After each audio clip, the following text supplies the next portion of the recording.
Weather looks nicer today. I don't think it's gonna rain, even though there's a lot of huge clouds. And with that in mind, what did I read today? Seems like, again, there's so many more stories of, I guess, people using drones for military purposes and all that. This one here says, Swiss tests controversial Israeli surveillance drone. The Swiss army has carried out the first successful test flight of an unmanned reconnaissance drone manufactured by Israel. The move comes after earlier controversy over the purchase of the Israeli military technology. It is one of two unmanned Hermes 900 HFE drones, also known as ADS-15, delivered in April. They are the first of the 6 reconnaissance drones purchased from Israeli at a cost of CHF 250 million, which are expected to be operated by the Swiss army from the end of 2022. Wednesday's test flight lasted 70 minutes from a military base at Emmen in central Switzerland. The Federal Office of Armaments said in a statement on June 15th, the drone reached a speed of 180 kilometers per hour and a maximum altitude of 2,000 meters. Specialists from Israeli manufacturer Elbit supported the Swiss project team, the statement added.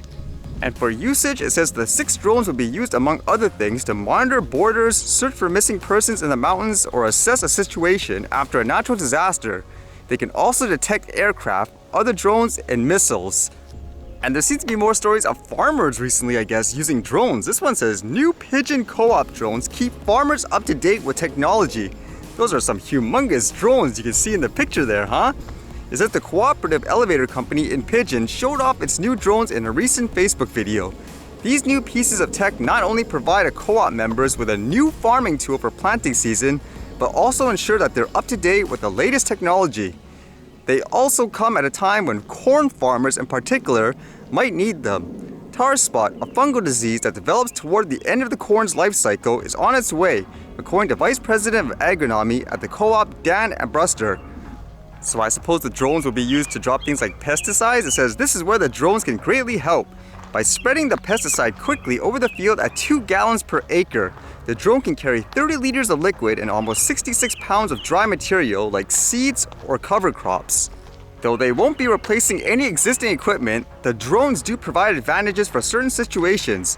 With a battery life of 5 to 12 minutes, the drones wouldn't be able to cover a huge field, but they're ideal for smaller fields where large equipment wouldn't be able to fit. And as you can see, battery life is still an issue for this stuff. That's not a lot of time to be flying a drone to do jobs of this type. And with that in mind, in terms of battery, I thought this was kind of interesting to think about, where apparently, I guess, just online, people posted this car that was on fire around, I guess, the province here. And you can see, I don't know, it is what it is. A car's on fire for whatever reason, but it's kind of the comments that are kind of interesting, where a lot of people are saying, well, this is a non-news story because it's not a quote Tesla. Like, for example, people are writing things like, where's all the Tesla haters? Doesn't make the headlines unless it's a Tesla. It made me wonder, for stuff like this now, is it more about targeting specific, I guess, manufacturers or, I guess, vehicle types? Like, it's more quote newsworthy, because like here, it's just whatever, car's on fire. But like they say, if it was a quote, I guess, Tesla or something like that, it'd be all over the news. I guess why it made me think, because it made me kind of curious whether or not it's kind of the same thing such as with the recreational drones, where when it comes to a quote, I guess, news story of people making a big deal about it, for some reason, if it's a recreational person, oh, it's the end of the world, even though they're doing something perfectly safe in a controlled way, versus like, say, all those military stories, all of a sudden it's okay, whatever, we can use it as a tool and so forth, or police using it in some way. So it's kind of, I guess, the double standards there. And even like the comment says, if it's a Tesla, it would be on the city news and all social media platforms. Makes me wonder if it's kind of the same thing in that sense.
All right, see you guys later.